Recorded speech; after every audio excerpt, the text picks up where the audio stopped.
Assalamualaikum warahmatullahi wabarakatuh. Selamat pagi anak-anak semua. Kita lanjutkan pembelajaran hari ini, subtema 1, tema 2, pembelajaran 5 dan 6. Nah, di sini ada seorang yang merasa pagi ini udaranya sangat segar, udaranya sangat bersih pagi ini. Nah, apakah kalian pernah merasakan udara segar di pagi hari? Kira-kira apa ya penyebabnya? Nah, kira-kira apa penyebabnya udara terasa segar di pagi hari? Nah, mari kita cari tahu sama-sama. Nah, manusia itu bernapas dengan paru-paru. Bagaimana proses pernapasan pada manusia? Nah, pernapasan pada manusia itu bernapas adalah kegiatan menghirup oksigen ke dalam tubuh dan membuang karbon dioksida dari dalam tubuh. Kegiatan bernapas membutuhkan kekuatan otot loh. Nah, jadi setiap kita bernapas itu tidak hanya paru-paru yang bekerja, tetapi ada otot-otot yang juga ikut bekerja. Terutama yang ingin kita pelajari di sini adalah otot diafragma. Nah, letaknya di sini. Ini adalah otot diafragma yang membantu pernapasan manusia. Nah, otot pernapasan utama pada manusia adalah diafragma. Diafragma terdapat di dalam tubuh di bagian bawah rongga dada. Diafragma berbentuk seperti kubah. Nah, ini adalah diafragma. Nah, ini bentuknya seperti kubah, ya. Nah, seperti itu. Ini diafragma, paru-parunya ada di sini, tenggorokan. Nah, nanti hidung. Nah, itu. Ini adalah otot yang membantu pernapasan manusia. Proses pernapasan pada manusia. Proses menghirup udara itu disebut inspirasi.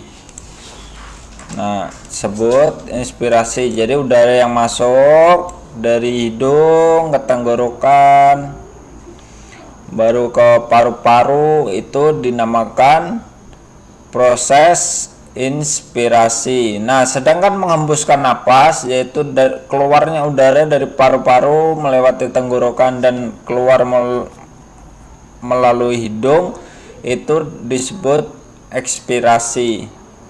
Nah, seperti itu. Nah, proses menghirup udara. Yang pertama, udara masuk melalui hidung. Jadi udara masuk melalui hidung, disaring oleh bulu-bulu dan lendir yang ada di hidung. Nah, itu. Terus udara disaring oleh lendir dan rambut hidung. Nah, ini tadi yang Bapak katakan. Jadi udara masuk ke hidung, disaring oleh lendir dan rambut yang ada di hidung. Nah, itu sebabnya kenapa kalau pagi hari biasanya banyak kotoran yang ada di hidung. Itu karena udara yang kita hirup terdapat debu-debu kecil yang ikut masuk ke dalam hidung. Nah, ini diafragma akan berkontraksi menjadi lebih datar, tulang rusuk bergerak ke atas. Nah, jadi kalau kita menarik napas atau menghirup udara itu diafragma akan berkontraksi menjadi lebih datar, tulang rusuk bergerak naik ke atas. Yang keempat, paru-paru mengembang dan rongga dada membesar karena terisi oleh udara atau oksigen. Nah, yang kelima, oksigen diserap oleh alveolus. Nah, kita tahu alveolus ini adalah tempat di mana pertukaran dari oksigen dan karbon dioksida di dalam paru-paru. Nah, ini Ini contoh gambarnya. Ini udara masuk, ya, tulang rusuk bergerak ke atas. Nah, paru-parunya mengembang. Nah, ini. Terus diafragma bergerak ke atas. Jadi diafragmanya mendorong paru-paru bergerak ke bawah. Diafragma bergerak ke bawah. Nah, jadi memberi ruang paru-paru untuk mengembang. Nah, seperti itu. Ini adalah proses menghirup udara. Nah, kalau mengeluarkan udara bagaimana? Nah, mengeluarkan udara hampir sama sebenarnya, tetapi ini adalah kebalikannya. Jadi otot diafragma akan relaksasi dan otot tulang rusuk mengendur.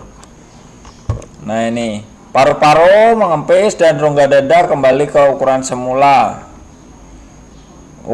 Udara keluar melalui saluran pernapasan. Udara yang dikeluarkan mengandung gas karbon dioksida dan uap air. Ini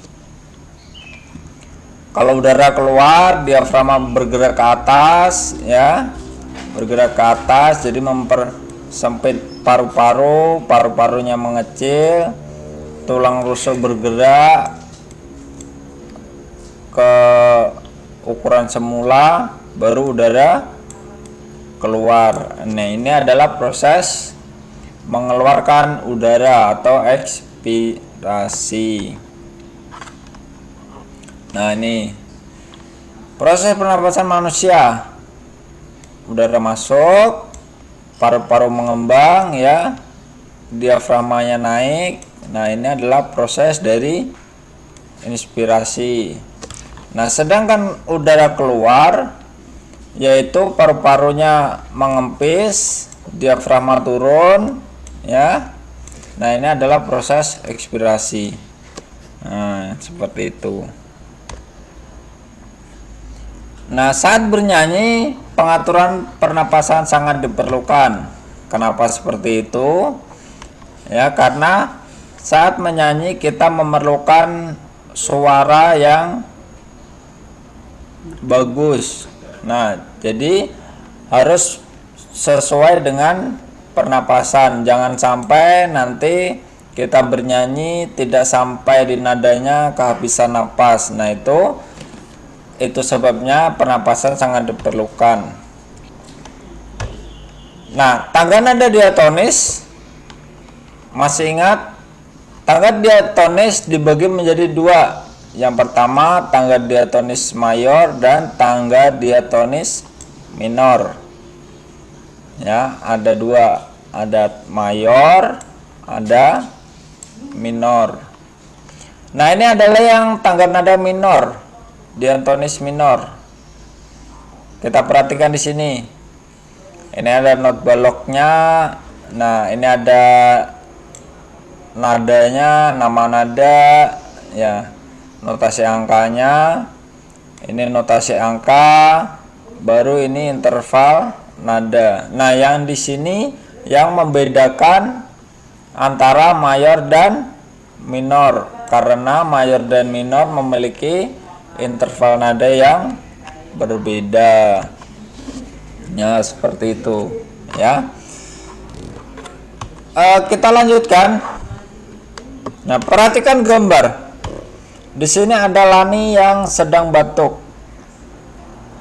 Nah, lalu Ibu Lani bertanya, "Kamu kenapa, Lani?"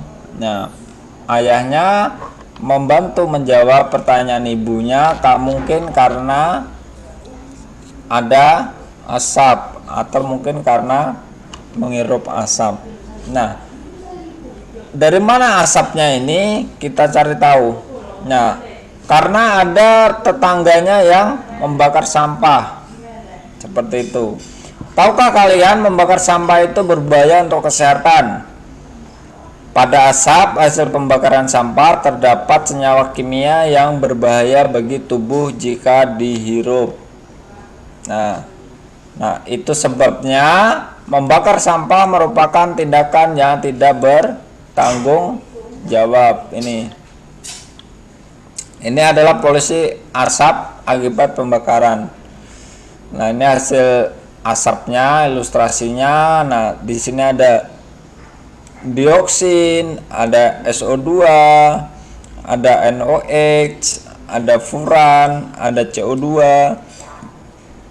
Ini semua adalah zat-zat berbahaya, zat-zat yang beracun, bisa mengakibatkan gangguan pernapasan. Kalau terus-menerus, akibatnya bisa membuat kanker paru-paru. Nah, seperti itu. Ini sebabnya kita tidak dianjurkan, kita tidak boleh membakar sampah di lingkungan masyarakat atau di lingkungan kita. Kalau sampah dibungkus, dibuang ke tempat sampah. Jadi nanti bisa dibuang ke TPA, diambil oleh petugas sampahnya. Nah, ini juga contoh yang tidak bertanggung jawab. Ya, membuang sampah sembarangan, membuang sampah di sungai. Nah, karena sikap-sikap seperti ini bisa berakibat nanti banjir. Nah, banjir, air menggenang, jadi banjir. Ini karena saluran air tersumbat, tidak bisa mengalir dengan baik, lalu air akan naik ke atas, naik ke jalan, ke rumah-rumah, yang mengakibatkan banjir. Nah, itu. Ini adalah jenis-jenis tanggung jawab sebagai warga negara.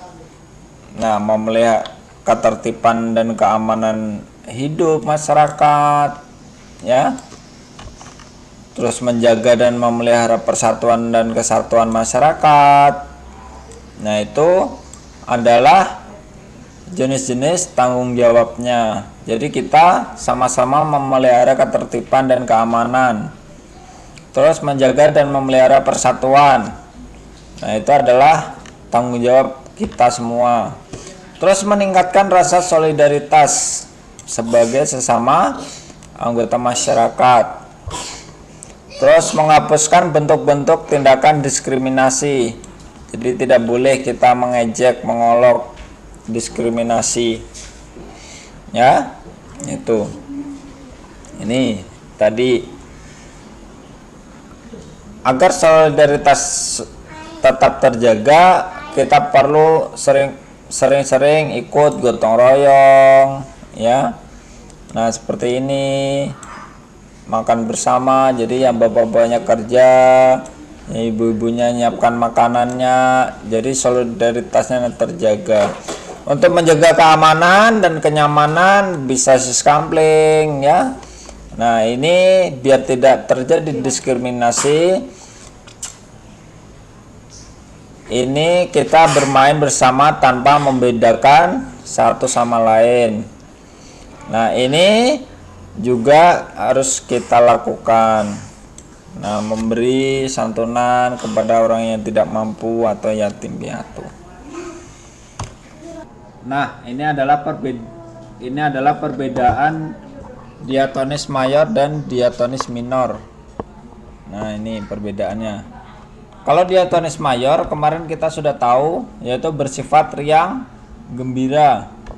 Terus yang kedua, bersemangat, lagunya bersemangat. Biasanya diawali dan diakhiri dengan nada do sama dengan C. Nah, jadi kalau diatonis mayor itu biasanya lagunya riang gembira, bersemangat, ya, lagunya biasanya membangkitkan semangat. Nah, diatonis mayor biasanya diawali dan diakhiri dengan nada do sama dengan C. Nah, ini, ya. Nah, sedangkan diatonis minor yaitu lagu yang bersifat sedih, lagunya melo, biasanya lagunya santai. Nah, bersifat sedih. Terus lagu kurang semangat, santai lagunya. Nah, jadi kalau kita mendengarkan santai, tidak membangkitkan semangat seperti diatonis mayor.